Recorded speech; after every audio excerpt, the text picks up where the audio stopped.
ብልጽግና ሳይገልጸው ፊት ግን እነ ጀዋር ሚዲያ ላይ አውቶ ያሳዩን እንትን እኔ በጣም ግርሞኛል። አንዳንድ ጊዜ ብልጽግና ቤት ውስጥ እንዴት ሚስጥር እንደሚወጣይ ጠዋት ተቀምጠው እኮ ከሰዓት በኋላ ይወጣል። የሚገርም ነው እኮ በቃ አበበ አካሉ ማን ነው? ለዚች ሀገር ያለው ስሜት ለመከላከያው ያለው ስሜት ማን ነው የሚለው ነገር ያመኛል አንዳንድ ጊዜ በእውነት ነው የምልህ። እኔ የወልቃይት ጠገዴ ጉዳይ አሁን ያነሳልኝ የህወሓት ሰዎች ምዕራብ ትግራይ ነው የሚሉት፣ አማራ የኔ ነው ይላል። አንዳንድ ኢትዮጵያዊ አንዳንድ የዜግነት ፖለቲካን የሚያቀነቀን ኢትዮጵያዊ ይሄ የአማራ ነው፣ ይሄ የኦሮሞ ነው፣ ይሄ የትግሬ ነው የሚባል ክልል ባይኖር ደስታውን አልችለው። እንግዲህ ጠቅላይ ሚኒስትሩ ከንግግራቸው መክፈቻው ላይ የሚያንጃብቡ አሞራዎችን 1 ኪሎም ስጋ አይወስድም ብሏል። ኢትዮጵያ እንድትፈርስ የሚያንጃብቡ የውጭ ኃይሎች ካሉ 1 ኪሎ ስጋ አይደለም ቁራሽ ኪሎ ስጋ አይወስዱም። እንዲያውም የወሰዱብንን ነጥቀው በደቡብ ሱዳንም በሰሜን ሱዳንም በኤርትራም በኩል መመለስ አለበት። ማንም ከረባን ቀብኔ እንደሚባለው አባት የሌለው ሀብት ማለት ነው። ማንም የተነሳ የሚቆርሰው የኢትዮጵያ መሬት የለም ከዚህ በኋላ። ስለሆነ ጀልከኝ ምን እኔ የምልህ ብታሰብ ለምን አልገደልም? ዋይኖት ለእውነት ቆሜ ደግሞ ይሄንንም አያደርግም። ይሄንንም የሚያደርግ መንግስት አይደለም ያለው። አበበ ለምን ተናገረ እንት ብሎ አንተ ተራሰው እኮ ነኝ እኔ መንግስት አልነድም። ሐሳቤን ግን ገጻለሁ። ከፋፍለው ኢትዮጵያ ከዚህ እስከዚህ ኢትዮጵያ ከአጼ እስከ ይሄ እዛ ውስጥ የምናገኛቸው ሰሩ ታሪኮች ከነ ድክመታቸውም ከነ ጥፋታቸውም ወስደን አሁን የሚጠቅመንን ግብአት እናደርገዋለን። ጥፋቱን ግን እንተዋልና ጠቅላይ ሚኒስትሩ እዛ ላይ ያነሱት ሐሳብ የሚጎረብጥ ነበር። ምኑን ይጎረበጠ? እኔ እንደማንም አገሬን ትቼ ምናምን የሚሄድ አይደለሁም። የትኛውም እንትን ላይ ተናግሬያለሁ። ከዚህ ቀደም አንድ ቪዲዮ ላይ ኢቭን ፓስፖርት የለኝም። እንዲህ ነው ጠቅላይ ሚኒስትሩ ይሄ ንግግራቸው ልክ አልነበረም ስንል ጠቅላይ ሚኒስትሩን አበበ ተሳደበ ተቸ ተብሎ ይወጣሉ ከታች እንደ አሸን ፈልተው። ጥሩ አይደለም። ልክ አይደለም። እኛ ካልተቸናቸው ማን ይተቻቸዋል? የኛ እኮ ጠቅላይ ሚኒስትር ናቸው። አንተ የኔ ወገን አይደለም ይሄን ክልል ለቀውጣ የሚባለውን መርዝ ማን ይረጭብን? ለዘመናት ተፋቅሮ ይኖረ አጼ ዮሐንስ ኢትዮጵያን ሲመራ ትግሬ ስለሆነ ሊመራን አይገባም ያለ አማራ ነበር፣ ያረ ኦሮሞ ነበር። ስለዚህ እኔ አገሬን ወዳለሁ፣ ያመንኩበትን ነገር ሞግታለሁ። ጨለምተኛም ተቃዋሚ አይደለሁም። ማመስገን የሚገባኝን ነገር አመሰግናለሁ። መቃወም በሚገባኝና ይሄ መስተካከል አለበት የሚለውን ነገር ግን ፊት ለፊት ነው የምናገረው። የግንባር ስጋ ነው። ጠቅላይ ሚኒስትሩ አሞራዎች 1 ኪሎ ስጋ አንሰጥም አሉ።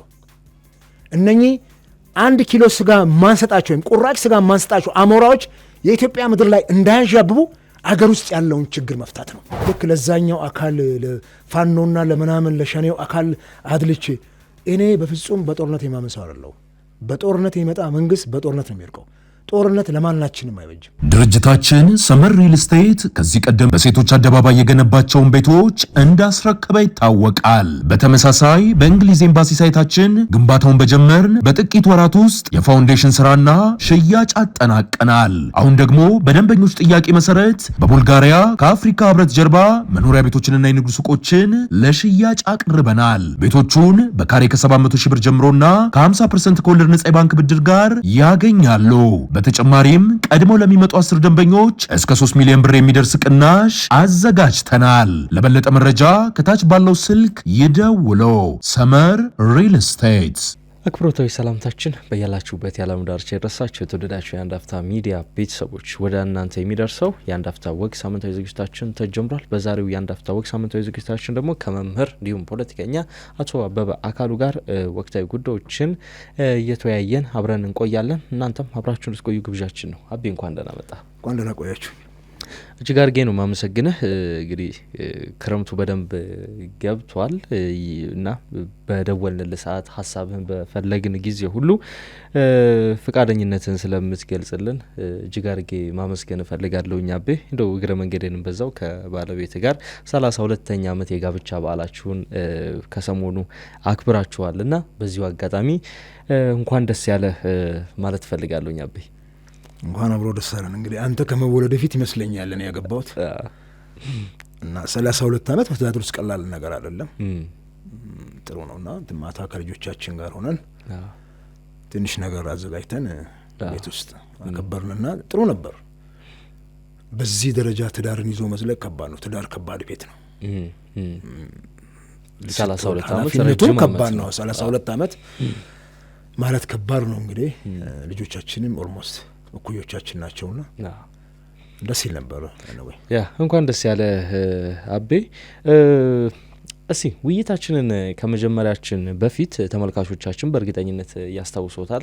ከዚህ ቀደም ለመጨረሻ ጊዜ እኔ እናንተ የሰራነው ዝግጅት ነበረ የተለያዩ ሀሳቦችን በማንሳት ያን ተከትሎ የተለያዩ አስተያየቶችን ተመልክተናል በማህበራዊ ሚዲያዎች ላይ። በተለይም የቀድሞ የፓርቲ አጋሮች ሊሆኑ ይችላሉ፣ እንደዚሁም ደግሞ በፖለቲካ ውስጥ አሁን ላይ በንቃት የሚሳተፉ የፖለቲካ ግለሰቦች ያንተን ኢንተርቪው አይ ቲንክ ከአውድ ውጭ የተረጎሙት ይመስለኛል እና ያን በተመለከተ የተሰጡ አስተያየቶች ላይ እንደ አንተ ምላሽ ብትሰጥ ደስ ይለኛል። በተለይ አንድ የተናገርካት ቃል ከዚህ ከመከላከያ ሰራዊቱ ጋር በተያያዘ የተናገርከውን ቃል አላግባብ በመውሰድ አቶ አበበ ለመከላከያው ክብር አልሰጠም፣ ክብር እየሰጠ አይደለም የሚል ትችትን ሰንዝረዋል። ምናልባት ተመልካቾች ስለሚያውቁ ስም መጥቀስም አያስፈልገንም። ይህንን ያለው ፖለቲከኛ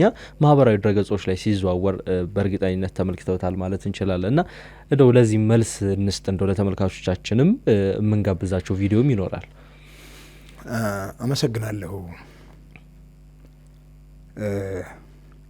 በዚህ ጉዳይ ላይ ብዙ መልስ መስጠትም አልፈለግኩም ነበር። አንዳንድ የማይመጥንህን ነገር አታካር ውስጥ አትገባም።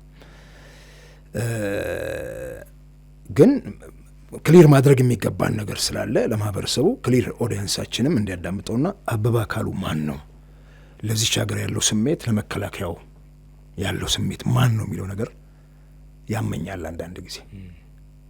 በእውነት ነው የምልህ። ህወሓት አገር ለማፍረስ ያን ሁሉ ሰራዊት ባዘመተችበት ሰዓት ከማንም ፖለቲከኛ ቀድሜ ግንባር ላይ የተገኘሁት ምን ነኝ። እውነት ለመናገር ኢዜማ ውስጥ እያለሁ አንድነት ሽፈራው የሚባል መጨረሻ ምክትል ሊቀመንበር አድርገነው ነበር። አብሬው ብሰራ በጣም ደስ የሚለኝ የሚያድግ ልጅ ነበር፣ ግን ጥሎ ወጣ ከኔ ቀድሞ። የፋይናንስ መምሪያ ኃላፊ ሆኖ የዛምቤ ፋይናንስ ማኔጅ አደረገ። በጣም ታማኝ የሆነ ሰው፣ ቶታሊ ፓርቲውንም ምኑን ነው ጥሎ ወጣ ከኔ ቀድሞ። ከሱ ጋር ነበር መኪና ይዘን ወደ ካሳጊታ ሄድ ነው። ከካሳጊታ ሰራዊቱ እያስለቀቃቸው ወደ ባቲ ይጓዙ ነበረ የገፉ በመድፍ የኛን የመከላከያ ሰራዊት መድፈኞችን ጭምር አልፈን ነው በሱ መኪና። የሰሜኑ ጦርነት ጊዜ አይ ቲንክ ሌፍትናንት ጀነራል ጸጋይ ይመስሉኛል የምዕራብ እዝ አዛዥ ሆነው ካሳጊታ መግቢያው አካባቢ ነበር ዋናው ካምፕ። እሳቸው ጋር ገብተን አናግረን ሰራዊቱ የሚቀጥለው ምን ይፈልጋል አና ነገር ብናስተባብር ብለን ከዛ በኋላ ተነስተን 2 የመከላከያ አባላትን እንዲያጅቡን አድርገው የነበርንበት የእሱ መኪና ከመድፍ ነው። አንደኛ ጭቃም አልቀባንም፣ ቀይ መኪና ነው፣ በጣም ይታይ ነበርና ይሄን ብዙ ማውራትም አልፈለግንም ስንመለስ። እንዲያውም እኛ አይደለንም በቃ ተነሳ አዋራ ድምፅ ሰማን፣ በጣም የሚያስደነግጥ ደነገጡ ያጀቡንም አካላትና በዛ ደረጃ እግዚአብሔር ከሞት ነው ያስመለጠን እና እንዲነገርም አንፈልግም። ምክንያቱም ብዙ ኢትዮጵያውያን እዛ ቦታ ዋጋ ከፍለዋል። ከዚህ በዘለለም ወደ ከዛ ከተመለስን በኋላ ድጋፍ ስንሰበስብ እኔ ኮቴን አውልቄ ማስታወቂያ ሰርቼ ኢሳት የዛን ጊዜ ከአየር ላይ አልወረደም ነበር። ኮቴን አውልቄ ካርቶን አስቀምጬ ይሄው እኔ ጀመርኩ ብዬ ልብስ በመስጠት ያላችሁን ሁሉ እርዱ ብለን የፓርቲውም በበርካታ ዌብሳይቶች ላይ ተሰርቶ እያንዳንዱ የአዲስ አበባ ነዋሪ በመኪና ጭምር እየጫነ ይዞልን መጣ። የልጆች ልብስ፣ የአዋቂ ልብስ። እውነት ነው የምነግርህ፣ አንዳንዱ እንዲያውም ያልተለበሰ ጭምር። ከዛ የሴቶች ንጽህና መጠበቂያ አስቸጋሪ ነበር። ይሄ ተፈናቅለው መጥተው ካምፕ ውስጥ እሱን ደግሞ ጭፍራ ካምፕ ሄጄ አይቼ ነው። ጭፍራ ላይ ትምህርት ቤት ውስጥ ካምፕ አድርገው የተፈናቀሉ እናቶች፣ እህቶች፣ ልጆች ነበሩ። እሱን ሰብስበን ከዚህ ሰብስቤ አንድ እንትን ወደ ጎንደር፣ 2 መኪና ወደ ደሴና ወልዲያ፣ 1 መኪና ኤፌሳር ወደ አፋር፣ የአፋሩን ቡድን መርቼ የኩት ነኝ። ሄደን እዛ ያን ሁሉ እንትን ያልነውን አከፋፍለን እዛ መጋዘን አስገብተን ኮሚቴ አቋቁመን እንዳይወሰድ እንዳይነካባቸው ቀጥታ ለተፈናቀሉ አካላት እንዲደርስ ስፔሻሊ የሴቶች ንጽህና መጠበቂያ እጅግ በጣም ብርቱ ስቃይ ውስጥ ነበሩና ያንን ያደረግኩት ከመከላከያ ጎን ቆሜ ነው።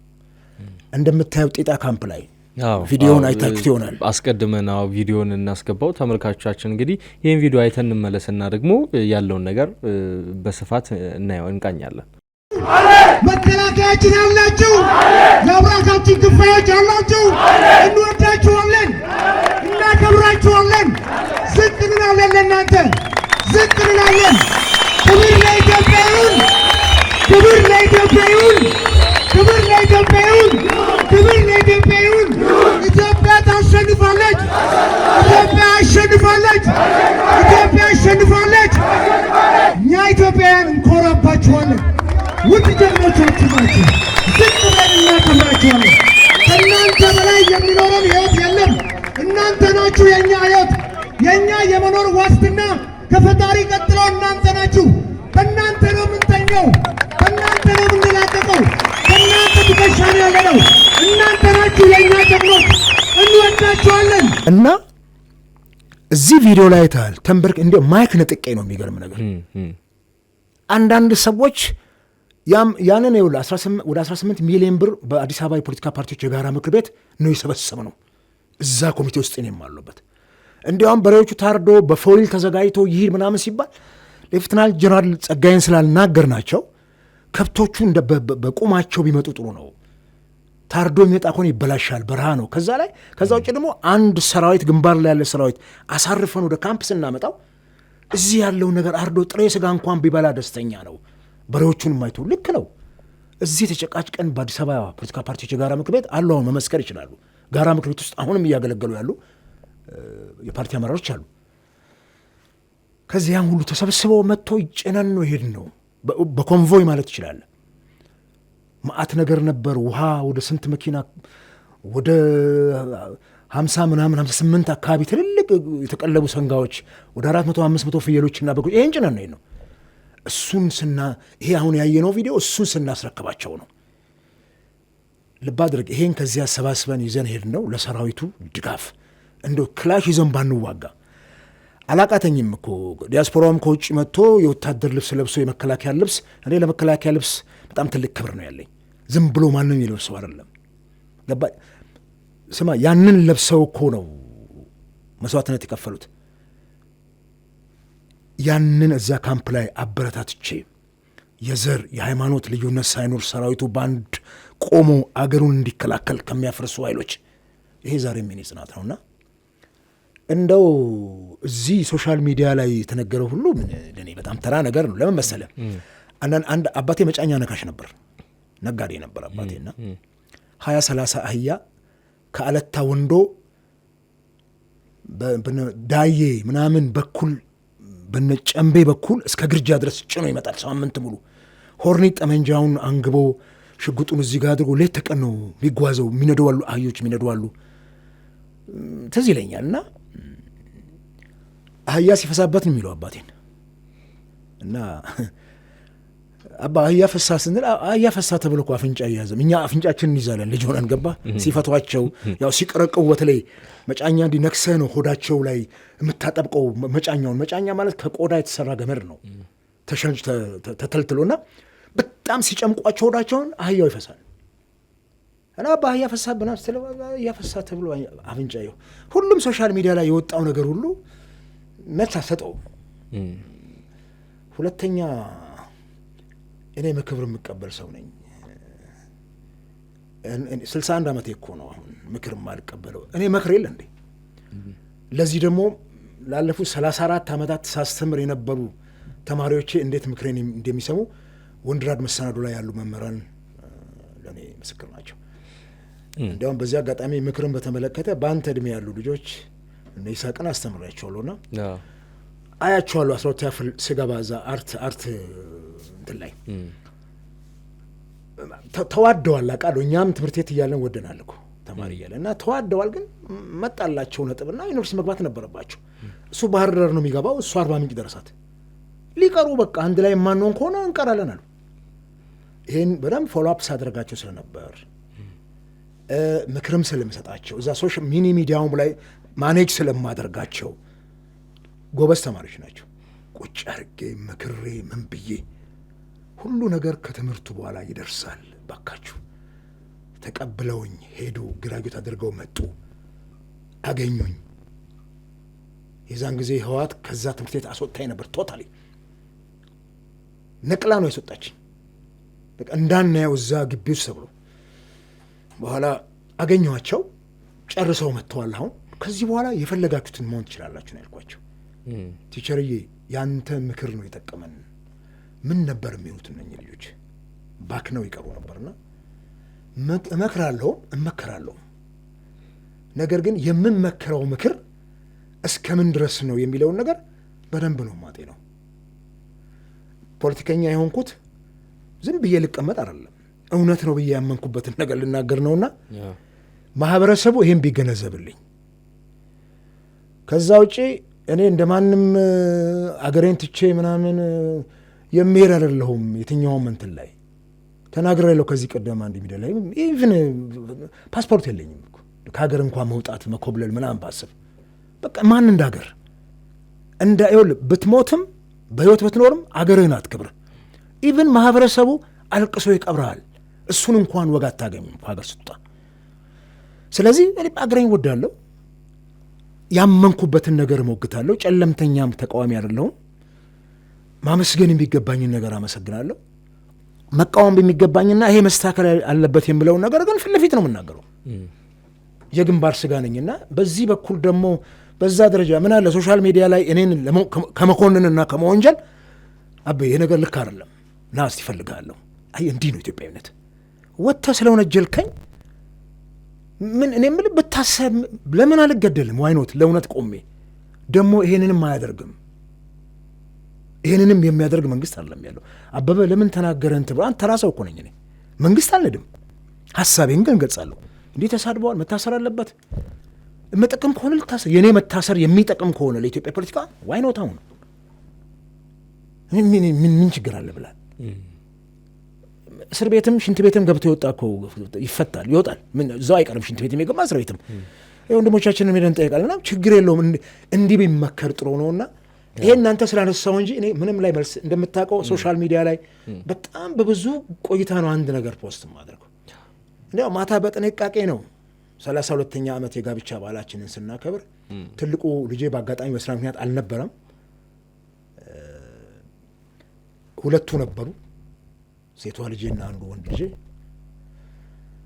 እነሱ ባሉበት እነሱ ናቸው እንደ ያምኛ ረስተነዋል። ያው እኛ ሚዲያ ላይ የቀረበ ጉዳይ ስለሆነ ያንተን ታኮ የተሰጠ አስተያየት ስለሆነ ምላሽ ያስፈልገዋል።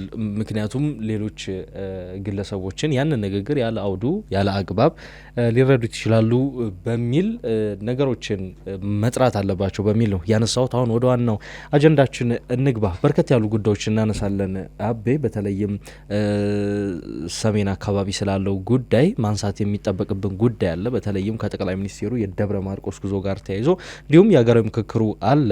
እሱ ጋር ተያይዞ እንግዲህ የምናነሳቸው ነገሮች ይኖራሉ። በተለይ ከፌዴራሊዝሙና ከህገ መንግስት ማሻሻዮች ጋር በተያያዘ አንተም ለረጅም ጊዜያት የታገልክበት ነገር ስለሆነ ከእሱ ጋር አያይዘን የምናነሳቸው ነገሮች አሉ። ጠቅላይ ሚኒስትር አብይ አህመድ ባለፈው ሳምንት ደብረ ማርቆስ ተገኝተው ነበር። በዚያም ከዚህ ቀደም የፋኖ ታጣቂዎች ወታደራዊ ካምፕ የነበረ ስፍራ ላይ የተገነባውን የደብረ ማርቆስ ኤርፖርትን እንግዲህ አስመርቀዋል። ያንን ኤርፖርት ምርቃት ላይ ወደ 15 ደቂቃ ገደማ የሚደርስ ንግግር አድርገው ነበር። ተመልካቾች በእርግጠኝነት ሰምተውታል። ቪዲዮ ሲሽከረከር ነበር። በተለይም አንድ ተነጥላ ከዛ ንግግራቸው ከጠቅላይ ሚኒስትሩ የ15 ደቂቃ ንግግሮች ውስጥ ተነጥላ የወጣችው የ1 ደቂቃ ቪዲዮ ብዙ መነጋገሪያ ነበር የሆነችው። ከትግራይ በኩልም ተደጋጋሚ ምላሾች ሲሰጡ ነበረ። ጠቅላይ ሚኒስትሩ አጼ ዮሐንስን በተመለከተ የሰጡት አስተያየት ነው። በዚያ በአጼ ዮሐንስ ዘመነ መንግስት ይህ ህዝብ የተደረገበትን ያውቃል የሚል መንፈስ ያለው ንግግር ጠቅላይ ሚኒስትሩ አድርገዋል። ህወሓት ይህን ንግግር የተረዳው የአማራና የትግራይን ህዝብ ለማቃቃር የተነገረ ነው የሚል ጠንከር ያለ ትችት አውጥቷል። በተለይም ደብረጽዮን ገብረ ሚካኤል ራሳቸው ምላሽ ሰጥቷል። አቶ አማኑኤል አሰፋም ምክትሉ መልስ ሰጥቷል። እና የጠቅላይ ሚኒስትሩ ንግግር ይችኛዋን ነጥለን እንመልከታት። አቤ ብዙ ውዝግብ አዋራ ያስነሳ ጉዳይ ስለነበርና አንተ እንዴት ተረዳው? ንግግሩ እንዴት አየው?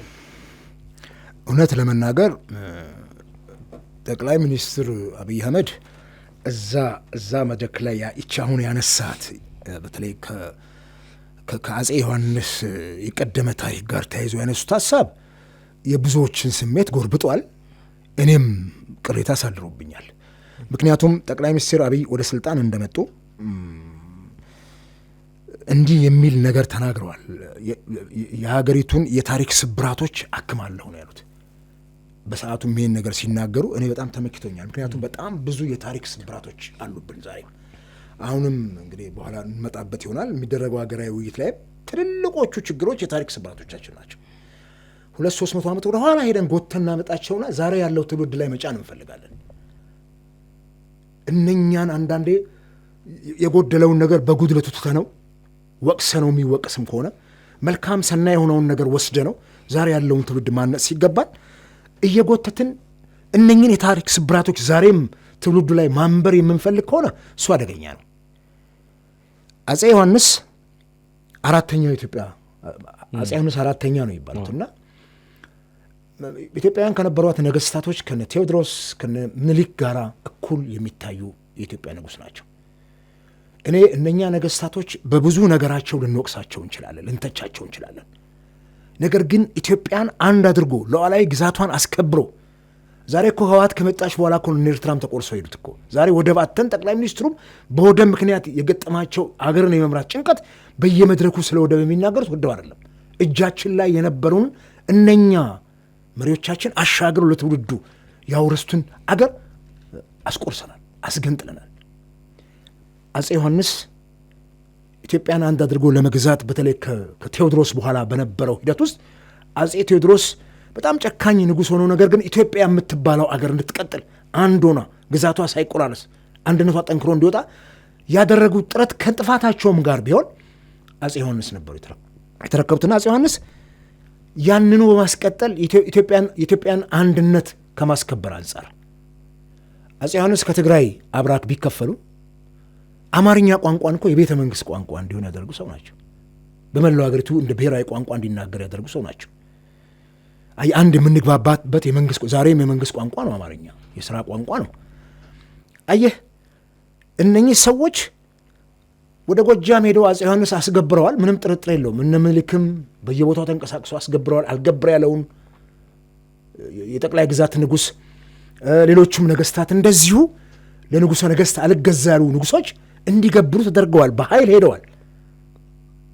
እነ ንጉሥ ጦናን ለማስገበር እነ ጅማ አባጅፋርን ጅማ ድረስ ሄደው ለማስገበር ይሄ የዛን ጊዜ አሻራ ነው። ይሄ ያ በጣም ኋላ የቀረው ዘመናዊ ዘመነ መሳፍንት ነው እና በዛ ዘመነ መሳፍንት ወቅት ሁሉም ደግሞ ነገስታት የራሳቸውን ግዛት ለማስፋፋት ጭምር ጦር ይዘው ይንቀሳቀሳሉ።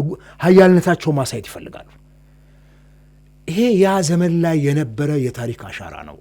ኢትዮጵያ አንድ ዘመን ወይም 3 ክፍለ ዘመናትን የተሻገረችበት በታሪክም እዛ ኢትዮጵያን ሂስትሪ ላይ 11-12 ያፍል ተምረን ያለፍነው ጉዳይም ነው። እነኚህን ታሪኮች በኢትዮጵያ ታሪክ ውስጥ ታገኛቸዋለህ። የውጭ ጸሐፍትም በብዛት ጽፈውታል። እንዲያውም ከኛ ምናልባት እኛ ሀገር ላይ ተክለ ጻዲቅ መኩሪያ በብዛት ጽፈውታል። ወደ 2-3 ገጽ ከፋፍለው ኢትዮጵያ ከዚህ እስከዚህ፣ ኢትዮጵያ ከአጼ እስከሌ። ይሄ እዛ ውስጥ የምናገኛቸው ሰሩ ታሪኮች ከነ ድክመታቸውም ከነ ጥፋታቸውም ወስደን አሁን የሚጠቅመንን ግብአት እናደርገዋለን። ጥፋቱን ግን እንተዋልና ጠቅላይ ሚኒስትሩ እዛ ላይ ያነሱት ሀሳብ የሚጎረብጥ ነበር።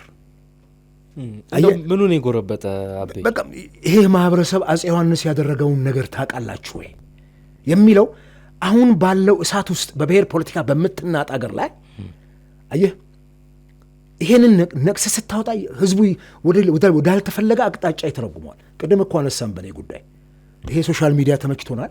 እንደ ልባችን የፈለገነውን አድርገን ሰዎችን ትወነጅልበታለን።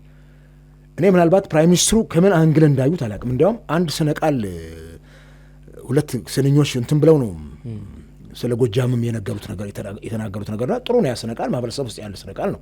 ቢሻሽ በአውሮፕላን ቢሻሽ በሎንችና ብለው ነግረውን እንዲያውም ሎንችን አሁን መሄድ እንደማይችሉ ሁሉ ያለውን ችግር በግልጽ ያመኑበት መድረክ ነው።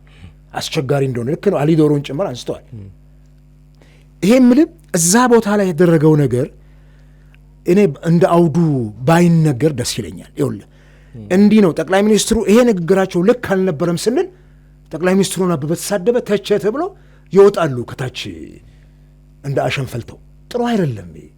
ልክ አይደለም። እኛ ካልተቸናቸው ማን ይተቻቸዋል? የእኛ እኮ ጠቅላይ ሚኒስትር ናቸው። የእኛ መሪ አይደሉም እንዴ? ሲሳሳቱ ልክ አይደሉም። ጥሩ ነገር ሲሰሩ እናመሰግናለን። ምስጋና ማቅረብ ማጨብጨብ ይሄ ተገቢ ነው የሚለው።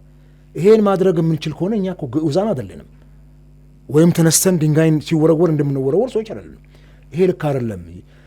እኔ የምልህ ሰው እኮ አምላኩን ፈጣሪውን እኮ ጭምር እኮ ሰው እኮ እንትን ይላል ይተቻል እኮ። የሚገርም በእንትን ላይ ያለ ሰው አምላኬ ነው ብሎ እያመለከው እና እዛ ጋር ያቀረቡት ሀሳብ ይጎረብጥ ነበረ። ጥሩዋል ባይናገሩት በዛ አውዱ ውስጥ ጥሩ ነው መመረቁ። ያ እንትን እንደገና አገልግሎት መስጠቱ የአውሮፕላን እንትኑ ምንም ጥርጥር የለውም። ትልቅ የልማት ስራ ነው እና አፕሪሼት ነው የምናደርገው። እንዲህ የሚሰሩ ስራዎችን ማንም የሚቃወም የለም። እና እዛ አውድ ላይ ግን የሚተላለፈው እንትን ፖለቲካሊ ያለው ኢምፕሊኬሽን ምን ይመስላል የሚለው ነገር መታየት አለበት። ከዛ በኋላ የህወሓት ሰዎች ምላሽ መስጠት ጀመሩ። አየህ ይሄ ደግሞ የዘመናችን የፖለቲካ ቅብብሎች ነው። እቺ ቀዳዳ ተገኘችና ደግሞ ህወሓቶች አገር የሚበጠብጡ ዛሬም ሰላም የሚነሱ ሰዎች እችን ሽንቁር አግኝተው የአማራን ህዝብ ከትግራይ ህዝብ ጋር ለማጋጨት ነው። እንደው ይህንን ያለው አካል በጣም በሚያስገርም መልኩ በ2008 ነው 2009 ወይም ከዛም በፊት ባሉት ጊዜ አማራና ኦሮሞ ጭድ እሳትና ጭድ ናቸው የሚል አቋም ሲያራምድ የነበረው ድርጅት መሆኑ ራሱ ስላቁን ከፍ ያደርገዋል። ምን ጥርጥር አለው? ኢትዮጵያ እኮ ቋንቋችን እንዲደበላለቅ እንደ ባቢሎን ሰዎች እንድንሆን የባቢሎን ሰዎች ሰማይ ለመድረስ ጡብ ሲገነቡ እግዚአብሔር ቋንቋቸው እንደባላለቀባቸው ቅዱስ መጽሐፍ ይነግረናል። ምናልባት አንዱ ፈረንሳይኛ፣ አንዱ ጣሊያንኛ፣ አንዱ አዛጦንኛ አውርቶ ሊሆን ይችላል። ላይ ባልዲን እንዲህ አይነት ቋንቋ መደበላለቅ ሲፈጥሩብንና ኢትዮጵያ በዘር ፖለቲካ ታምሳ አንተ የኔ ወገን አይደለም ይሄን ክልል ለቀህ ውጣ የሚባለውን መርዝ ማን ይረጭብን? ለዘመናት ተፋቅሮ ይኖረ አጼ ዮሐንስ ኢትዮጵያን ሲመራ ትግሬ ስለሆነ ሊመራን አይገባም ያለ አማራ ነበር፣ ያረ ኦሮሞ ነበር። ሁሉም አሜን ብሎ ተቀብሎ ነው ሲገዛ የነበረው። ዘር ቆጥረህ አልነበረም የምትነግሰው። ዘር ቆጥረህ አይደለም። ንግስናው ራሱ በዘር የከሌ ዘር ንጉሥ አይሆንም ተብሎ የሚደነገበት ጉዳይ አለን የለም። አንዳንድ ጊዜ የእነኛ ነገስታቶች ዘር ለእንትን ለማለት እስቲ ታሪክ ወደ ኋላ ይኬድና ይታይ። የትግሬ ዘር፣ የአማራ ዘር፣ የኦሮሞ ዘር ነገስታት ውስጥ አልነበረም እንዴ? ነበረ። ማን ዘራቸውን ቆጠረ? አሁን እኮ ነው እድሜ ለህወሓት አምጣ የጫነችብን መርግ ዘር እያስቆጠረ እርስ በርስ ያባላልና እችን ቀዳዳ ሲገኝ አማራና ትግራይን ሲጀመር አማራና ትግራዩ ህዝቡም አይጣላም። ልሂቃኑ የሚፈጥሩት ጥቂቶች ኤሊቶች ናቸው ይህን ችግር ይፈጥሩት እንጂ ትግሬና አማራ መቼ ነው የሚጣላው? ይኸው አብሮ አይደለም የሚኖረው። ዛሬ ከትግራይ ላይ ያለውን አፈሳ በመፍራት ወደ አማራ ክልል የሚመጡ የትግራይ ወጣቶች ይኸው በሰላም ይኖሩ አይደል? የዛን ጊዜ ጦርነቱ ጊዜ እንኳን እኮ በጣም በርካታ ትግራዮች እኮ ህዝቡ አቅፎ እኮ ይዟቸዋል። ተወሱን ኤርትራውያንን እኮ የኢትዮጵያ ህዝብ ለቀው ሲወጡ እኮ ንብረታቸውን ጠብቆ እኮ የአማራ ህዝብ አስረክቧቸዋል። ትዝ ይልሃል ሚዲያ ላይ አንድ ደብረ ማርቆስ ላይ እጁ ላይ የነበረውን ቤት እንዳስረክባቸው የእኔ ጓደኞች ከአዶላ ከክብረ መንግስት ጥለው ሄደው ኤርትራውያን አንድ ሰውን አደራ ብለው ሰጥተውት ሲመጡ አስረክቧቸዋል። ቤታቸውን፣ ገንዘባቸውን፣ እቁባቸውን ሁሉ። አየህ እንዲህ ነው የኢትዮጵያ ህዝብ። ተገንጥሎ ሄደዋል ኤርትራውያን ብሎ አልዘረፈም። ጨዋ ነው የኢትዮጵያ ህዝብ። አየህ ይሄን ህዝብ ቋንቋውን ደብላልቀውታል። ዛሬ ደግሞ ችኛዋ ቀዳዳ ደግሞ ፕራይም ሚኒስትሮችን ወለምታ ገጠማቸው ያፈ ወለምታ ተብሎ በዚች ቀዳዳ ገብቶ እኛና የአማራ ህዝብ አንድ ነን። ያኔ እኮ ጦርነቱ የአማራን ህዝብ ነው መጀመሪያ ገፈት ቀማሽ ሆነው እኮ ሲነሳ ወረራው እኮ የአማራን ክልል ነው። ትምህርት ቤቱን፣ ጤና ተቋማቱን፣ ዩኒቨርሲቲዎችን እያወደመ የመጣው ከዛ ነው። ገባና እሱ ነገር ቁስሉ ባልሻረበት ዛሬ ላይ ተቆርቋሪ ሆኖ መቅረብ ተገቢ አይደለም። ሁሉም የራሳችንን እንትን ማወራረድ አለብን። ሂሳባችንን ማወራረድ አለብን ስል በሆነ በኃይል በምናምን አይደለም። ቁጭ ብለን መነሳ ቁጭ ብለን በይቅርታ ይሄን ልክ አልነበርንም ሶሪ ብሎ ህዝብን ይቅርታ መጠየቅ። እኛ ሀገር ላይ ለምን ይቅርታ መጠየቅ መሪዎችና የፖለቲካ ሰዎች ይገርመኛል። ምንም እኮ እንትን የለውም ይቅርታ መጠየቅ። ኢራቅ ባዮሎጂካል የጦር መሳሪያ አላት ተብለው ተገብተው እንደፈለገ ሆኖ አይደል ቡሽ ኋላ ላይ የአሜሪካን ህዝብ ወጥሮ ሲያቸው የተሳሳተ መረጃ ደርሰው ነው ሶሪ እኮ ነው ያሉት አይደል መባል አለበት። አንዳንድ ጊዜ ቀላል ህዝብ እኮ አይደለም በዚህ ምክንያት ያለቀው። በጣም ብዙ በቢሊዮን የሚገመት ሀብት ገብረናል እኮ እንዴ ከ600 ምናምን ሺህ በላይ እኮ ዜጎቻችን ያለቁበት ጦርነት ነውና ይሄ ክፍተት አይደለም ፖለቲካው ያመጣብን እንጂ በየትኛውም መመዘኛ ባለፉት 30-40 ዓመታት የኢትዮጵያ ህዝብ እርስ በርሱ ተባልተው አያውቅም። አማራው ከኦሮሞ፣ አማራው ከትግሬው፣ ኦሮሞ ከጉራጌው ተግባብቶ ነው የኖረው ሁሉም አገሩ ሆኖ። ስለዚህ ይሄንን አንብረውብን እቺ ቀዳዳ ስትገኝ ደግሞ ልክ ዛሬ አለውልህ የምንልበት አማራ ላይ የቀረኒሳ ባለ እናወራርዳለን ሲሉ የነበሩ ሊቃን አልነበሩም እንዴ? ትግራይ ሊቃን ለምን እንወሻሻለን? ዛሬ ደግሞ አሁን እንቆምልሃለሁ እሱ አይደለም የሚያስታርቅ ችግሩን ጉብጠቱን የሚያርቅ ሀሳብ ማምጣት ነው እንጂ የነሱን የፖለቲካ ገመድ መጓተት ከርቀት ሆኖ ቋጥኝ መወራወር ተገቢ አይደለም። እንደው ግን እዚህ የአማራና የትግራይን ህዝብ ለማቃቃርና ወደ ግጭት ለመክተት ነው የሚለውን የህወሓት ምላሽ ብቻ ሳይሆን ሌሎች አካላትም የሚጋሩት እና ሲያስተጋቡት የምንሰማው ጉዳይ ነው። በተለይም ከዚህ አወዛጋቢ በሆኑ ምዕራብ ትግራይ፣ ደቡባዊ ትግራይ፣ ራያ እንደዚሁም ደግሞ ጸለምት እነዚህ አካባቢዎች ላይ በሁለቱ ክልሎች ህዝቦች ዘንድ የይገባኛል ጥያቄ ማንነት ጥያቄ የሚነሳበት እንደሆነ ይታወቃል እና የፌዴራል መንግስት ያንን እነዛን አካባቢ እልባት መስጠት ያልቻለው ይህን ውዝግቡን እልባት መስጠት ያልቻለው ሁለቱን ህዝቦች በሴራ ውስጥ ለማስገባት ነው ብለው ትችት የሚያነሷሉ። ይህንንስ እንዴት ታየዋለህ አቤ? በእርግጥ ፌዴራል መንግስት እንዲህ አይነት ካርድ እየተጠቀመባቸው ነው እነዛን አካባቢ ልንል እንችላለን? እኔ ይኸውልህ ቅድም ያነሳው ነገር አጼ ዮሐንስ ከትግራይ የወጡ በመሆናቸው ጠቅላይ ሚኒስትሩ ያንን ሀሳብ ከዚህ አንግል የሚናገሩ ከሆነ ትልቅ ስህተት ነው። ጠቅላይ ሚኒስትር አብይ አይሳሳትም ብሎ ማን ነው የሚደመድመው? ማንም ስጋ ለባሽ ይሳሳታል። ምን ችግር አለ? ቶሎ ስህተቱን ማረም ነው እንጂ ለምን ተሳሳት? የሚሰራ ሰው ነው የሚሳሳተው እኮ። የሚሰራ ሰው ይሳሳታል። የሚናገር ሰው ያፎለምታ ሊፈጥር ይችላል። ይሄንን በዚህ እንትን ማየት ተገቢ ነው የሚሆነው። ቢተረጎምም ለምን ተተረጎመ ብለን አኪዩዝ ማድረግ አንችልም። ምክንያቱም የነበረው አውድ የንግግሩ አውድ ያን ያስመስል ስለነበረ ነው። ከዚህ በዘለለ ኢትዮጵያ ገና በጣም ብዙ ማትፈታቸው ያልፈታቻቸውና ወደፊትም የሚሻገሩ ችግሮች አሉብን። በኋላም ወደዚህ ወደ አገራዊ ምክክሩም ስንመጣ እንመጣበታለን። አዎ፣ ግን ከዛ ፊት አስቀድሜ ማነሳል ጠቅላይ ሚኒስትር አብይ አህመድ ከ17ቱ ቀን የኢህአዴግ ግምገማና ከዛ ሁሉ መፈላለጥ በኋላ ወደ ስልጣን ሲመጡ እሳቸው ትዝ ይልህ እንደሆነ በዛን ወቅት ላይ የነበረው ሽኩቻ ቀላል አልነበረም። በርካታ እንትን ነበርና እሳቸው ስልጣን ላይ እንደመጡ ያደርጓቸው የነበሩ ኢትዮጵያዊ ንግግሮች፣ ፓርላማ ኢናጉሬሽን ላይ ያደርጉት ንግግር፣ ከዚህ ተነስተው የእርቅና የሰላም ኮሚሽን የእርቀ ሰላም ኮሚሽን ተቋቁሞ ነበር ፓርላማው ላይ። ይሄ የእርቀ ሰላም ኮሚሽን ውስጥ የዛን ጊዜ ከኢዜማ ሊቀመንበር የነበረው መሪ የነበሩት ፕሮፌሰር ብርሃኑ አሉበት። እንደገና የማንነትና የወሰን ኮሚሽን የሚል እሱ ደግሞ አቶ የሸዋስ የፓርቲው ሊቀመንበር ነበሩበት። ዛሬ ያሉትም ኮሚሽኑን የሚመሩት ይህን አገራዊ ምክክር ኮሚሽኑን የሚመሩት ፕሮፌሰር መስፍን ወልደ አርአያ እዛ አባል ነበሩ። የወሰንና ማንነት ይሄ የወሰንና ማንነት ኮሚሽንን ጉዳይ በተመለከተ አንድ መድረክ ላይ አፈ ጉባኤ በመሩት መድረክ ላይ ተገኝቼ እኔ ሀሳብ አቅርቤያለሁ፣ ጥያቄም ጠይቄያለሁ። የተከበሩ አቶ ታገሰ ጫፎ እዚሁ ፓርላማ ውስጥ ነበር እርስዎ እነኝን ሁለት ኮሚሽኖች አቋቁመው ለ3 ዓመት በጀት ተመድበው ቢሮ ሰጥቷቸው ሲንቀሳቀሱ የነበሩት እነኚህ ሁለት ኮሚሽኖች በጣም ትልቅ ስራ ነው የሰሩት። በሰዓቱ ግን አልተገለጠም ለህዝብ።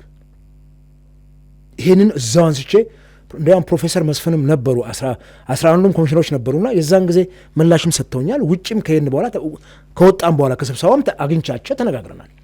አስረክበናል ጨርሰን ኦልሞስት ከ550 እስከ 600 ገጽ የሚሆን የወሰንና የማንነት ኮሚሽን የሰራውን ጥናትና የኢትዮጵያን ችግር የሚፈቱ ተብለው ይሄ አሁን ያለውን አሁን ለድርድርም የቀረበውን እንትን አድርገዋል።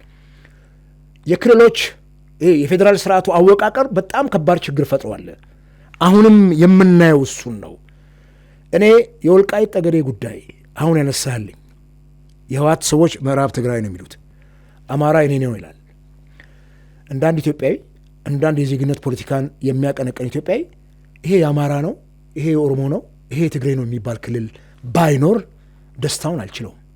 ቶታሊ ይሄ የኔ ነው የኢትዮጵያ ነው ይሄ የኢትዮጵያ ነው የሚለው ነው እንጂ ይሄ የዚህ ብሔር እሱ አያስኬድንም። እሱ ቢሆን ነው ጥሩ የሚሆነው። ከዛ ውጭ የክልል አሸናሸኑ ያው ህወሓት በወቅቱ ጥሩ በዘርና እንትን ከፋፍሎ መግዛት እንዲያመች ክልሎችን በዘር ሰይሟቸዋል። ያ ደቡብን ወስዶ አንድ ላይ በአቅጣጫ ስም ሲሰይም ብዙ የህዝብ ቁጥር ያላቸውን ክልሎች ደግሞ በብሔራቸው ስም ከልሏቸዋል። እስቲ የታሪክ ድርሳናት ስለምን አይፈተሹም? ምናልባት ይሄ ቅድም ያነሳውልህ የማንነትና የወሰንና የማንነት ኮሚሽን በርካታ ስራዎች እንደሰሩ እዛ ውስጥ የነበሩ ሰዎችም የሰጡ መረጃዎች አሉ። በወቅቱ አውርተናል። የጂኦግራፊ ሰዎች፣ የዚህ ሶሻል እንትን ሰዎች፣ የማህበራዊ መስተጋብር ሰዎች፣ የዲሞግራፊ ሙያተኞች፣ በጣም በርካታ የታሪክ ሰዎች የተካፈሉበት ነው። ከየዩኒቨርሲቲው ጉምቱ የተባሉ ምሁራን በጣም ብዙ የሀገሪቱ የታሪክ ድርሳናት የተፈተሹበት ነው። እንዴት ነው የሚለው ነገርና ይሄ የወሰን ጉዳይ ኢትዮጵያ ውስጥ መቼም ሊፈታ የሚችል አይደለም። እንዲህ በቀላሉ ምትፈተዋል። እንኳን የወሰን ጉዳይ ኢንተርናሽናል ባውንደሪዎቻችን ከሱዳን ጋር ያለው፣ ከጅቡቲ ጋር ያለው፣ ከሶማሌ ጋር አሁንም እኮ አልተፈታም። በጣም ብዙ አጠያቂ ችግሮች አሉ። ከኤርትራ ጋር ያለው ሌላውም ዓለም ላይ ብትሄድ እኮ አልተፈታም። ሌላውም ዓለም ላይ ያደጉ ሀገሮችም ላይ የወሰን የድንበር ችግር ፓኪስታንና ህንድ እንታያለ። በይገባኛል ጥያቄ እኮ በጣም ብዙ ትርምስ ውስጥ የገቡ ናቸው። ይሄ ሌላውም ዓለም ላይ ባደጉት ሀገሮችም ችግሩ አልተፈታም። የኔ ነው የሚል ኢንተርናሽናል ባውንደሪዎች እንኳን እንትን ያሉባቸው አይደለም። የውስጣችን ወሰን በክልል ደረጃ ብትሄድ ሲዳማና ጉጂ እኔ ተወልጄ ያደኩበት ኤሪያ ላይ ያልተፈታ የወሰን ጉዳይ አለ። ሁልጊዜ ሰዎችን ያጋጫል፣ ግን በርቀ ሰላም በምናምን ነው የሚፈታውና እሱ ባለበት ሁኔታ የታሪክ ድርሳናትንም መፈተሽ ተገቢ ነው። ከዚህ ውጭ ግን የዚህ የወልቃይት ጠገዴ ጉዳይ እልባት ማግኘት አለበት። ወሳኝም ያ ህዝብ ነው። ባለፈው በዚህ ከሽፏል የተባለ ነፍስ አለው የተባለ የአሜሪካው አምባሳደር ማሲንጋም ሰሞኑን ወደዛ አምርተዋል። ትላንትና ወደ ጎንደር አመልተዋል። እዛም ባነሱበት ሰዓት ላይ የፕሪቶሪያው ስምምነት እንደገና ይነሳና ይተግበር የሚል ጩኸት አንስተዋል። በግልጽም ለህዝብ አልተገለጸ ምን ጉዳይ በወልቃይት ጉዳይ ላይም እንደተወራ። እሳቸውም ከዚህ ቀደም ወልቃይት ሄደው ነበር። አሁን ጎንደር ከመሄዳቸው ከ6 ወር ፊት ወልቃይት ነበሩ። እዛም ሄደው በደንብ ተነጋግረው መጥተው የወልቃይት ጉዳይ ስንክሳሩ የበዛ ነው፣ ውስብስብ ነው፣ እንዲህ በቀላሉ የሚፈታ ችግር አይደለም የሚልም አስተያየት እንደሰጡ ከሚዲያዎች ላይ እንትን ብለናልና ይህ አወሳስበውታል። ሁሉም አካል ተነስቶ አወሳስበውታልና ይሄንን ለሚመራንም መንግስት እንዲህ አይነት ቁማር የሚጫወትም ከሆነ አያዋጣም፣ በፍጹም አያስኬድም። እንደ ፔንዱለም ተወዛውዞ አንድ ጊዜ ያንተ ነው አንድ ጊዜ የከሌ ነው የሚለው አያስኬድም። ባለፈው ምርጫ ቦርዱን ወቅሰናል። እዚህ አንተ መድረክ ላይ ምርጫ ይደረጋል ተብሎ ታስቦ ነበር ወይም ምርጫው ይጠበቅ ነበር፣ ምዝገባ ተካሂዶ ነበር። ወዲያው ደግሞ ምርጫው እንዲቋረጥ ተደረገ። የፍርድ ቤት ክስ ድረስ ተሄዷል አይደል? እንዲያውም ትዝ ይልሃል የትግራይ ፓርቲ መሪዎችና የአማራን ፓርቲ ውክልና የሰጣቸው መሪዎች እርስ በርሳቸው እኮ ፍርድ ሲነታረኩም ነበር ሶሻል ሚዲያ ላይ ጎራ ለይተው እና የዚሁ ፖለቲከኞቹ የምንፈጥረው ችግር ነው። ስለዚህ ይሄ ጉዳይ እንዴት አድርገን እንፈተዋለን? ወደ ህዝብ ወርዶ መፍታት ነው እንጂ ዛሬ ማንም ተነስቶ ብልጽግናም ተነስቶ ይሄ የከሌ ነው ብሎ በመወሰን የሚያመጣው አይደለም። ግን የታሪክ ድርሳናትን መፈተሽ ተገቢ ነው። እንዴት ነበሩ እነኛ ቦታዎች? የት ነበሩ? ታሪክ እንዴት ነው ያስቀምጣቸው? በምን ምክንያት ነው እሱ ከዚህ ወደዛ ሽፍት እንዳደረገ የሚነገረው የሚለው ነገር በደንብ በሪፍረንደም ነው ወይ? መቼም ከአንድ ክልል ወደ ሌላ ክልል ሽፍት ስታደርግ ቢቻል በሪፍረንደም ብታደርገው፣ ልክ ሲዳማ ሪፍረንደም እንደደረገ እነኚህ የደቡብ ብሔር ብሔረሰቦች ክልል ሲፈርስ በሪፍረንደም እኮ ነው ክላስተር የሆነው። እንዲያውም በእውቀቱ ስዩም እኔ በጣም ነው የሚመቸኝ የእሱ ቀልድና በጣም በዛ ላይ የሰራው ቀልድ ሁሌ አልጠግበውም። አዳምጬውና በጣም ነው የሚያስቀው። እና እሱ ሁሉ የመጣው እኮ አትሊስት የምንም ይሁን በደንብ ምን ክላስተር ለማድረግ በተሰጠ ሪፍረንደም እንትን አለበት ወይ? በጣም የሚያስቅ ነው አካሄዱ፣ በፍጹም ግልጽነት የጎደለው። እሱ እንኳን ሆኖ ነው አይደል ሪፍረንደም ተደርጓል ተብሏል። እንደዚህ አይነት ሲሆን ኤርትራን እኮ በሪፍረንደም ነው ህወሓት ያስገነጠለችው ሪፍረንደም። እንዲያውም ሪፍረንደሙ እኮ የሚገርምህ ነው። እኔ የዛን ጊዜ ስራ ይዣለሁ። የሚገርም ነበር ሪፍረንደሙ። ነጻነት ወይም ባርነት የሚል ሳጥን ውስጥ ነበር ራይት አድርገው ምርጫ ይመሩት። መቼም ባርነት የሚለው ቃል ታቡስ ወርድ ነውና እንዴት አንተ ባርነት ብለህ ራይት ታደርጋለህ? አየህ፣ በዚህ ደረጃ ነው ኤርትራንም ለማስገንጠል በሰዓቱ በሪፍረንደም ሰበብ የተደረገውና ቆም ብሎ ማሰብ፣ ሂስቶሪካል ባክግራውንዳቸውን መፈተሽ ያስፈልጋል። ምንድን ነው እሱ የነበራቸው እንትን? አየህ፣ ቅድም ያነሳውልህ ወድጄ አይደለም፣ ይሄ የወሰንና የማንነት ጉዳይ ችግሩ መጀመሪያ ላይ ጠቅላይ ሚኒስትር አብይ ወደ ስልጣን እንደመጡ የተፈታ ቢሆን በዚህ ኮሚሽኑ የደረሰበት የጥናት ውጤት ቢገለጽ ኖሮ እሱን ወደ ኢምፕሊሜንቴሽን ቢገባ ኖሮ ችግሩ እንዲህ ስር እየሰደደ አይመጣም ነበር። ሳይቃጠል በቅጠል ይሆን ነበር በጊዜው። ጥሩ። እስቲ ካነሳው አይቀር ከዚህ ከወሰን ጋር ተያይዞ እንግዲህ የቀጣው አጀንዳችንም ምናልባትም ወደዛ ሊወስደን ሊያመራን ይችላል። የመጨረሻው አጀንዳችን ነው የሚሆነው። የዚህ ከሰሞኑ የሀገራዊ ምክክር ኮሚሽኑ ጉባኤ ተጀምሯል። ለአንድ ወር ነው የሚቆየው። የመክፈቻው እለት ጠቅላይ ሚኒስትር አብይ አህመድ ንግግር አድርገው ነበር። ከንግግራቸው መካከልም በኢትዮጵያ ሰማይ ስር ለሚያንዣብቡ አሞራዎች መልእክት አለኝ ያሉበት ንግግር ትልቅ ትኩረትና ቀልብ የሳበ ነበር። እነዛ አሞራዎችና ጭልፊቶች እነማን ናቸው የሚለውን ነገር እንግዲህ ባናውቅም ከዚህ ከምክክሩ ጋር ተያይዞ ግን በተለይም በብልጽግና በኩል የተያዙ አጀንዳዎች ትኩረት የሚስቡ ናቸው።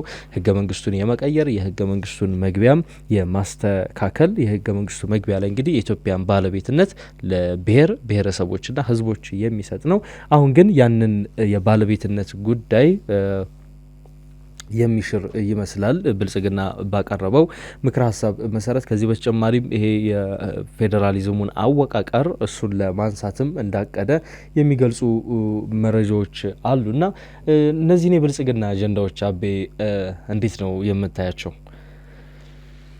እንግዲህ ጠቅላይ ሚኒስትሩ ከንግግራቸው መክፈቻው ላይ የሚያንጃብቡ አሞራዎችን 1 ኪሎም ስጋ አይወስድም ብሏል። ኢትዮጵያ እንድትፈርስ የሚያንጃብቡ የውጭ ኃይሎች ካሉ 1 ኪሎ ስጋ አይደለም ቁራሽ ኪሎ ስጋ አይወስዱም። እንዲያውም የወሰዱብንን ነጥቀው በደቡብ ሱዳንም በሰሜን ሱዳንም በኤርትራም በኩል መመለስ አለበት። ማንም ከረባን ቀብኔ እንደሚባለው አባት የሌለው ሀብት ማለት ነው። ማንም የተነሳ የሚቆርሰው የኢትዮጵያ መሬት የለም ከዚህ በኋላ። ይሄንን ማስመለስ የዚህም መንግስት ታሪካዊ ኃላፊነቱ ነው። ዝም ብሎ ሲቆረስና ሲያዝ እየወሰዱ የራሳቸው አካል ሲያደርጉት ማየት የለብንም። አይደለም 1 ኪሎ ስጋ 1 ቁራጭም ይዘው እንዲሉ አንፈቅድም። ነገር ግን እነማን ናቸው እነኚህ አሞራዎች? እንግዲህ አሞራዎቹን የሚያንዣቡትን ጭሉሌዎች ታሪካዊ ጠላቶች የምንላቸው አሉ። እንግዲህ ምናልባት ወደፊት ከእነኛ ሀገራት ጋር በሚኖረን የዲፕሎማሲ ግንኙነት ችግሮቻችንን ፈተን በጋራ አስበን ኖር ይሆናል። ጥሩ፣ እሱ ቢሆን ነው የሚመረጠው። ሁልጊዜ በሰላም የሚመራ ጉርብትናም በሰላም ሲመራ ነው ጥሩ።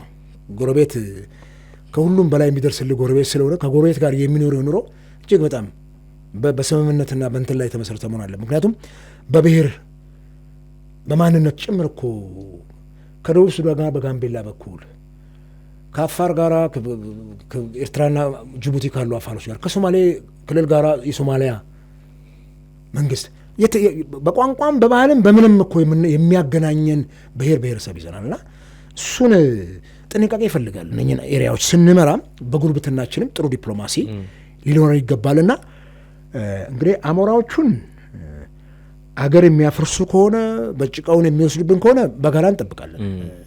ኢትዮጵያ ከዚህ በኋላ ልክ ይሄ በከበሬ ቆዳ የተሰራ እንትን ቤት ጅብ ሲጮህ ይፈርሳል እንደሚሉት አይደለም መሆን ያለበትና የጸናች ሉዓላዊነቷ የተከበረች ሀገር እንድትሆን ያስፈልገናል።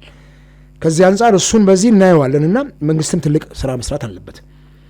ከዚህ በዘለለ ግን ብልጽግና ሰደንሊ ስቦ ያመጣው አጀንዳና ብልጽግና ሳይገልጸው ፊት ግን እነ ጀዋር ሚዲያ ላይ አውጥተው ያሳዩን እንትን እኔ በጣም ገርሞኛል። አንዳንድ ጊዜ ብልጽግና ቤት ውስጥ እንዴት ሚስጥር እንደሚወጣ ጠዋት ተቀምጠው እኮ ከሰዓት በኋላ ይወጣል።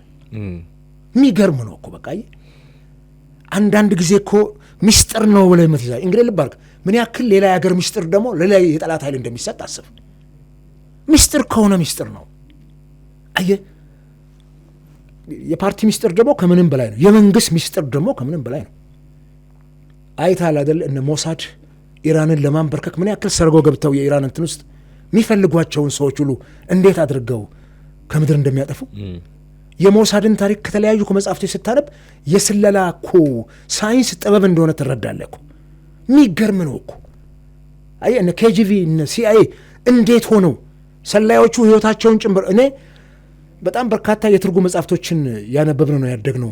ስፔሻሊ የአማርኛ ቋንቋ መምህራችን በጣም እንድናነብ ያደርገን ስለነበር የነ ሲድኒ ሼልደን የነ ኤርቪንግ ዋላስ የነኚህ ሰዎች የነ አጋታ ክሪስቲ የነኚህ ሰዎች በዚህ በተለይ ከስለላ ጋር ተያይዘው የሚጻፉ አታስቀምጠውም። ሰስፔንስ ነው ይፈጥሩብህ። መጽሐፉን ጨርሰህ ነው የምታስቀምጠው። እንዴት አይነት ሳይንስ እንደሆነ ይነግሩናልና ሚስጥር መጠበቅ ከቤታቸው ቢሆን ጥሩ ነው። ይህን ብዙ ጊዜ እናገራለሁ። ሾልኮ ወጣ፣ በሌላ በኩል ሰማ ነው ደስ የሚለን እዚህ ሀገራዊ ምክክር ወይንም ለህዝብ ግልጽ ቢሆን ጥሩ ነበር። ምን ያክል መሬት ላይ ወዶ ተገበራል እሱን ነገር የምናየው ነው። አንድ ነገር በማቀደ ብቻ አይደለም፣ መሬት ወርዶ ግራስሩት ወርዶ ቤዝ የሚኖረው ነገር ሲሆን ደስ ይላል። እንደው ይተገበራል የሚለውን እናነሳዋል። ግን አጀንዳው አሁን ላይ ሰደሊ አጀንዳው ወጥቶ ሊፈጸም ይችላል። እሱን እኮ ነው የምልህ። ይህ አጀንዳ ቀደም ሲልም በህወሓት ዘመን ስናነሳ የነበረው አጀንዳ ነው። የኢትዮጵያ የፖለቲካ ትልቁ ችግር መነሻው ህገ መንግስቱ ነው። ህገ መንግስቱ ይሻሻል፣ አንዳንዴም እንዲያውም ተቀዶ ይጣላል፣ ሌላ አዲስ ይሻሻል።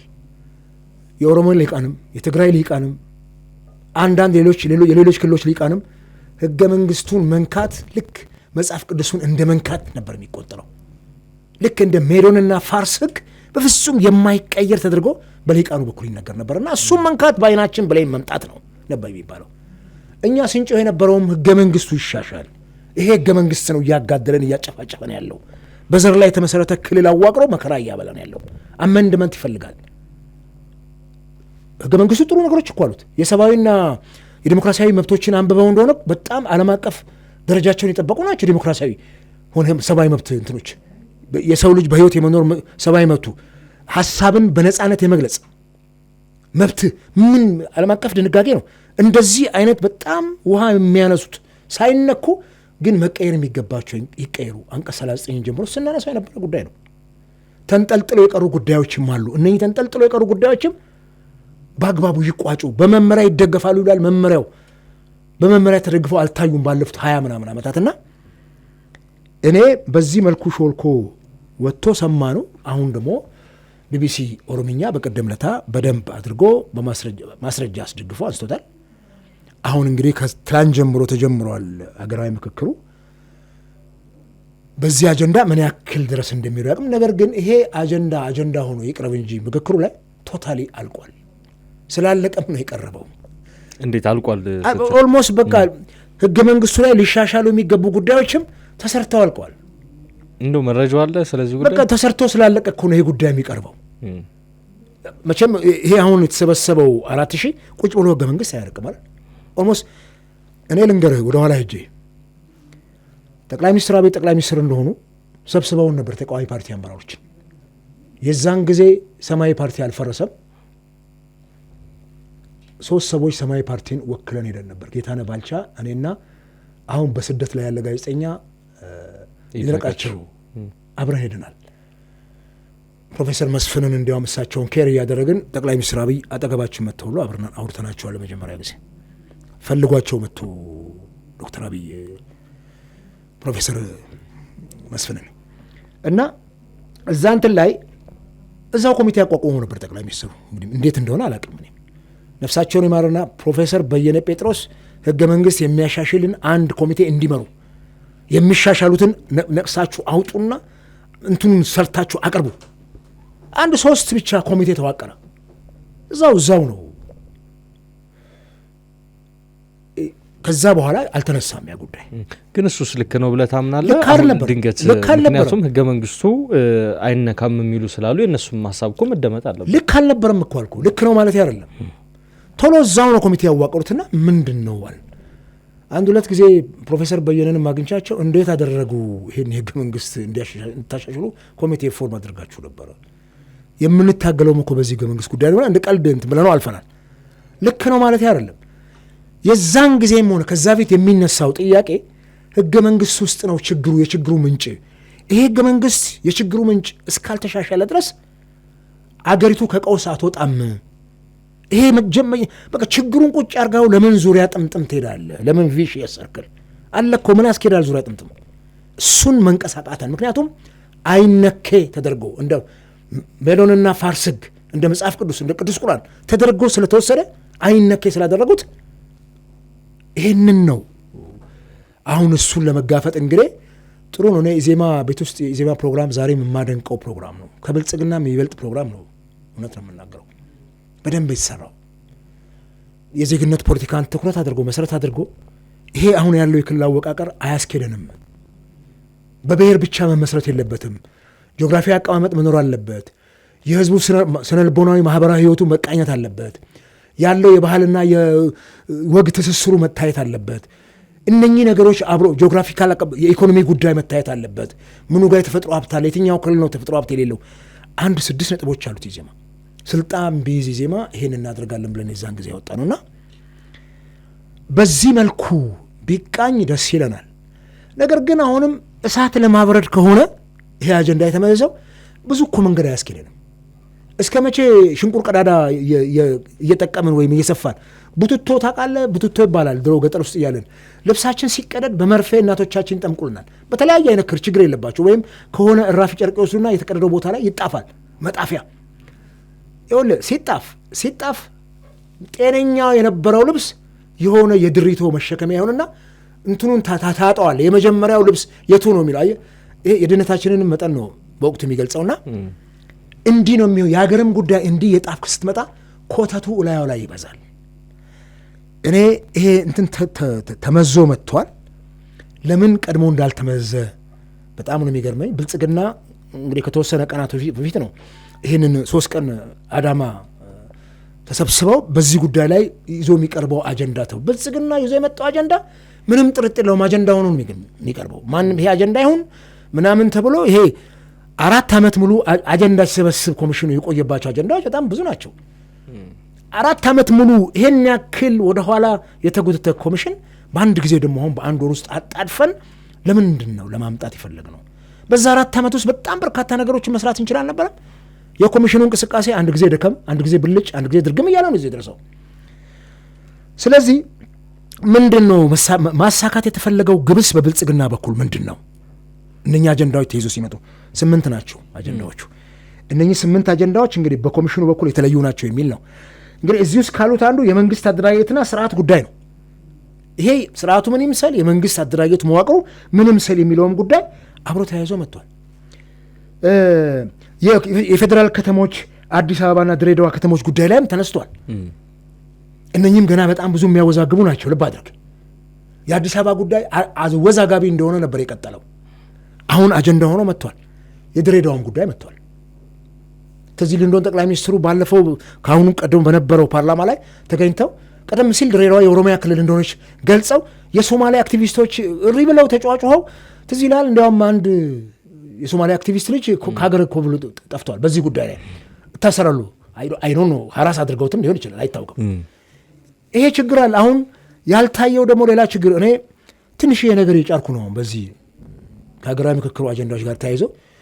አሁን ሰፊ ጊዜ ስላለኝ ቁጭ ብዬ ላፕቶፔ ላይ ጽፋለሁ። የሞያሌን ጉዳይስ፣ ሞያሌ ደቡብ ኦሮሚያ ላይ ያለች ምስራቅ ጉጂ ዞን ላይ ያለች የጠረፍ ከተማ የኬንያ ድንበር መሻገሪያ ሞያሌ የሶማሌም የኦሮሚያም ክልል ከተማ ሆና ነው። እኔ 2004 ላይ ማትሪክ ፈተና ይዤ ቺፍ ሆኜ ሄጄ ነበር እዛ ከተማ።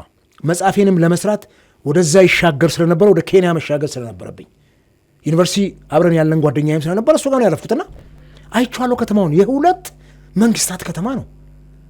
በቃ ውጭ የሚያደር ከተማ ማለት ይችላል። አንድን ከተማ ለሁለት ክልል ያስገዛው እሱስ ምን ይሆናል? እዚህ ምንም ትንሽ ከተማ ብትሆንም ከኬንያ ጋር የሚያገናኘን የሃይዌይ እንትን ያለው ሞያሌ ከተማ ላይ ነውና በርካታ ቀደም እንዳነሳው ችግሮች አሉ ይወሰንና እነኚህን ለማንሳት ምን ያክል ሄደናል? ብልጽግና እነኚህን አጀንዳዎች ሲያመጣ እንዴት አያቸው? የሚሻሻሉትንስ አጀንዳዎች እንዴት አያቸው? መጀመሪያስ ወደ ሚዲያ ቀርበው ለምን ህዝቡ እንዲተቻቸው አይደረግም ነበር? ይሄ አጀንዳ አሁን ብልጽግና አንቀጽ 39ን እንቀይረዋለን ነው የህገ መንግስቱን ፕሪያምብል እንቀይራለን። የኢትዮጵያ ብሔር ብሔረሰቦች ህዝቦች የሚለውን የኢትዮጵያ ህዝቦችም የኢትዮጵያ ህዝብም አይደለም ህዝቦች ወደ ሲንግላር ወደ ፕሉራል አይቀይርም። ህዝብ ብዙ ቁጥር ነው ሲጀምርም። ለምን ህዝቦች እንደሚባል አንዳንዴ የተለያዩ ህዝቦች የተለያየ ሀገር ህዝቦችን ሲሆን ነው ህዝቦች የሚለው ህዝብን ራሱ ብዙ ቁጥር ነው ፕሉራል ነው። እና እንግዲህ ብሔር ብሔረሰቦች የሚል ነው ፕሪያምብሉ፣ እሱ ይቀየራል ነው። ድሮም ከመጀመሪያውም በጣም በርካታ የህገ መንግስት ምሁራን የህግ ሰዎች ተናግረውታል። አሁንም ምንድን ነው የሚለው ህብረ ብሔራዊ ኢትዮጵያ ህብረ ብሔራዊ ኢትዮጵያ የሚል ነው። ትንሽ ነው እንዲህ እንትን ነው ትንሽ ዞር ነው የተደረገችው። እንዲያውም በቀደም አንዳንድ አክቲቪስቶች የአሜሪካንን ህገ መንግስት ጭምር አንስተው እንትን ሲሉ ነበር። ህዝብ የሚለው ነገር ወሳኝ ነው በጣም ከፕሪያምብሉ ጀምሮ ይቀየር። ይሄንን እኮ ለማድረግ እንዴት ነው በጣም በፍጥነት አጀንዳው እንትን ተብሎ አልወጣም ወይ? ሬዲ የብልጽግና ሰዎች በዚህ ተስማምተውበታል። የአንቀጽ 39 መውጣት የብልጽግና ቤት ውስጥ ያሉትን በዘር ላይ በተመሰረተ ፖለቲካ የተሰባሰቡትን ወገኖች ሪሊ ያስማምቷቸዋል? ሪሊ ተውጦላቸዋል እነኛ ሰዎች? ይሄው ነገ እናያለን። ነገ የሚተገበርም ከሆነ እናያለን። አሁን ባንኮንን ጥሩ ነው፣ ግን ደስ የሚለኝ እነዚህ አይነት ችግሮች ተቀርፈው መሬት ተግባር ላይ ውለው የኢትዮጵያ በሽታ አንዱ ትልቁ እንትን ህገ መንግስቱ ላይ ያሉት ናቸውና የህገ መንግስቱ መሻሻል ጉዳይ ለድርድር የምናቀርበው ጉዳይ አይደለም። መሻሻል ያለበት ነው ብለን ስንታገልም የቆየ ነው። ያኔ እሱ ነው። በጣም ብዙ ዜጎችም የህይወት መስዋዕትነት ጭምር የከፈሉት በህገ መንግስቱ ጉዳይ ነው። በርካታ ፖለቲከኞችም ስቃያቸውን ያዩት በየእስር ቤቱ በህገ መንግስቱ ጉዳይ ነው። ስለዚህ ይሄ ተሻሽሎ መሬት ላይ ወርዶ የሚሻሻለው አገር ለመጥቀም ነው ወይስ ድርጅት ለመጥቀም ነው? የፖለቲካ ድርጅት ገዥውን ፓርቲ ለመጥቀም ነው? ግለሰቦችን ለመጥቀም ነው የሚለው ግን በደንብ ሊጠና ይገባል። ለምንድን ነው ይሄ ታሰበው? አሁን ሪሊ ለአገር ታስበው ከሆነ ደስ ይለናል። አገርን ማሻገር የምንችለው እንደዚህ አይነት ስንክሳር የበዛባቸውን ጉዳዮች ነቅሰን ጉብጠታቸውን ማድረቅ ስንችል ነው። ግን ይሄ ምን ያክል ለ30 ዓመታት የዘር ፖለቲካ ላይ የተቀነቀነበት ነገር ምን ያክል ያራምደናል። አሁን በተለይ ኢትዮጵያ ባለችበት ችግር የውስጥ ችግራችን ገንግኖ በወጣበት ጠቅላይ ሚኒስትሩ አማራዎች 1 ኪሎ ስጋ አንሰጠም አሉ። እነኚህ 1 ኪሎ ስጋ ማንሰጣቸው ወይም ቁራጭ ስጋ ማንሰጣቸው አሞራዎች የኢትዮጵያ ምድር ላይ እንዳያዣብቡ አገር ውስጥ ያለውን ችግር መፍታት ነው። በኋላ እንመጣበታለን። አገር ውስጥ ያለው አሁን ያለው የታጠቁ ኃይሎች እንቅስቃሴ ይሄ ሀገራዊ ምክክር ከምንም ቀድመው ለነሱ ነበር ቅድሚያ መስጠት የሚገባው። እነሱንም አካትሽ ሀሳባቸውን ይዣለሁ ብሏል። በነማ በኩል ምናልባትም በፋኖ በኩል እነ ካፒቴን ማስረሻ ሰጤና ማል ሙሀቤ አይ ቲንክ እጅ ሰጥቶ ነው የገቡት። ምህረት ተደርጎላቸዋል። እንኳን እጅ ሰጥቶ ገቡ። ጥሩ ነው። እሱማ እኮ ከኦነግ ሸኔም እኮ እነ ጃል ሰኝ ምናምን ገብተዋል ተብሎ እኮ ችግሩ እነኚህ በቁጥር ትንሽ የሆኑ እንዲያውም ከሸኔ ከኦነሰ እኮ ከኦሮሞ ነጻነት ሰራዊት ማሶ ገብቷል ተብሏል እኮ እዚህ አዲስ አበባ ሁሉ አይተናቸዋል። በጣም እሶ ገባ ተብሎ ከፋኖ ጋር ደግሞ ይገባል እኮ ከዛም ይገባል ከዚህም ይወጣል። አየ ነገር ግን እነኚህ ሰዎች እጅ ሰጥተው መጥተው ይቅርታ ተብሎ ብዙ ተደልቆላቸው አሁን ሪሊ የአገሪቱ ሰላም እየተናጋ ባለበት ሁኔታ እነኚህ ሰዎች ወክለው ነው ያን ችግር የሚፈቱት። ለምን እስካሁን አልሄዱበትም? ከመጡስ በኋላ ይኸውልህ እንዲህ አይነት እንትን አያስኬደንም። የሚያስኬደን ምንድን ነው? እውነቱን አፍርጠን ተናግረን ነው። ጠቅላይ ሚኒስትሩ በቀደም ከደብረ ማርቆስ ከደጀን አዲስ አበባ አሊዶሮን ጠቅሰው ሽፍቶች አስቸገሩን አሉ። ሪሊ በሽፍታ ደረጃ የምንወቅሳቸው ሰዎች ናቸው አሁን ነፍጥ አንግበው የሚታገሉን። ተራ ሽፍታ ድሮም አለ። እንዲያውም በነገስታቱ ዘመን ሽፍታ ነበር። የጎጃም በረሃ እኮ ሽፍታ ይበዛበት ነበር። ሸለቆ የአባይ ወንዝ ሸለቆ እንዲያውም ፍቅር እስከ መቃብር ላይ ታላቁ ደራሲ አዲስ አለማየሁ እኮ አባለም ለምኔ የሚባሉ መነኩሴን መስላፍ ሰብለ ወንጌል ወደ አዲስ አበባ ስትኮበልል በዛብን ፍለጋ መቼም ፍቅር እስከ መቃብርን የሚያክል እኮ መጽሐፍ በኢትዮጵያ እንትን ውስጥ አታገኝም በልቦለድ ታሪክ ውስጥ። ሽፍቶቹን ለማለፍ አባለም ለምኔ የሚባሉ መነኩሴን ሆና እኮ ነው ያለፈችው። ያንን የሽፍታ መንደር አልፋ የመጣችው ብጫ አስኬማዋን ለብሳ መነኩሴ መስላ ወንድ መነኩሴ። አየህ እዛ ሽፍታ እንደነበር እሳቸው ያ በረሃ ሽፍታ አለ። ሽፍታ ድሮም አለ። እስከ ኢህአዴግ መግቢያ ድረስ ሽፍታ አስቸግሮ መርኮታ የሚባል ሽፍታ ከያቬሎ ሞያሌ ድረስ አስቸግሮ በስንት ዘመቻ ነው የተገደለው። እሱ ሲገደል የአካባቢው ማህበረሰብ መንገዱ ሁሉ ሰላም አገኘ። አየህ እንዲህ ተራ ሽፍታ ከሆነ ምንም ችግር ህዝቡም ስለሚያሰጋ ያሳልፉታል። እሳቸው ባሉት መጠን ነው ወይ ሽፍታ ሪሊ አሊ ዶሮ ላይ ያለው ተራ ሽፍታ ነው። አፍነው ተወስዶ በባንክ አይደለም እንደ ገንዘብ በሚሊዮን የሚቆጠር ገንዘብ በባንክ እኮ ነው ትራንስፈር የሚደረገው፣ በባንክ እኮ ነው የሚንቀሳቀሰው ገንዘቡ። ስለዚህ በዚህ መልኩ አይደለም የምናየውና እናንቀን እውነተኛውን የህዝብ እንትን የሚያቀርቡ ሰዎች ተገኝተው ቢወያዩ የመጀመሪያው ተግባር ነፍጥ አንግበው ጫካ የወረዱት ጋራ ሁሌም የምናገረው እሱ ነው። ሁሌም አንዳንድ ሶሻል ሚዲያ ላይ እንትን የሚሉኝ ልክ ለዛኛው አካል ለፋኖና ለምናምን ለሸኔው አካል አድልቼ እኔ በፍጹም በጦርነት የማመን ሰው አይደለሁም። በጦርነት የመጣ መንግስት በጦርነት ነው የሚወድቀው። ጦርነት ለማናችንም አይበጅም። በሰላም የምንቀይረው መንግስት እስኪመጣ ግን መታገል አለብን። ኢትዮጵያ ውስጥ በሰላማዊ መንገድ መንግስት ለመቀየር አስቸጋሪ ነው ወይ? በጣም አስቸጋሪ ነው ፖለቲካው። በጣም በየጊዜው ስልጣን ላይ የሚወጡ የፖለቲካ ፓርቲዎች መመሪያዎች ክፍት አይደሉም። ሜዳው ጠባብ ነው። ግን መታገል ነው ያለብን። እየመጣን በጠመንጃ ፈሙዝ እያነገሰን ጊዜ አንፈጅም። ያ እንግዲህ ከዚህ ከሀገራዊ ምክክሩ ጋር ተያይዞ ብልጽግና ያነሳቸውን አጀንዳዎች ለመዳሰስ ሞክረናል። በቀጣይ ደግሞ ምናልባትም አጀንዳዎቹ ይፋ ሆነው ወደ መሬት ላይ ሊወርድ ይችላል እና ያን ተከትሎ ደግሞ እስቲ ሀሳቦቹ የምነጋገርባቸው ይሆናል። የጠቅላይ ሚኒስትሩን ሰሞንኛ ንግግር እንደዚሁም ደግሞ በዚህ በአማራና በትግራይ ክልሎች መካከል ስላለው ጉዳይ ስለ ሀገራዊ ምክክር ኮሚሽኑ አንስተናል። አቤ እንግዲህ በዚህ በክረምት ውድ ጊዜ ሰውተህ እዚህ ከኛ ጋር ለቃለ መጠይቅ ፍቃደኛ ስለሆንክልኝ እጅግ አድርጌ አመሰግናለሁ። የዛሬውን እዚህ ላይ እንቋጭ። እኔም አመሰግናለሁ ስለጋበዛችሁኝ። ታንክ ዩ ቬሪ ማች። የተወደዳችሁ ተመልካቾቻችን እንግዲህ የዛሬው ዝግጅታችን ከፖለቲከኛና መምህር አቶ አበበ አካሉ ጋር የነበረን ቆይታ ይህን ይመስል ነበር። አብራችሁ ስለቆያችሁ እጅግ አድርገን ነው የምናመሰግነው። መልካም ሰንበት።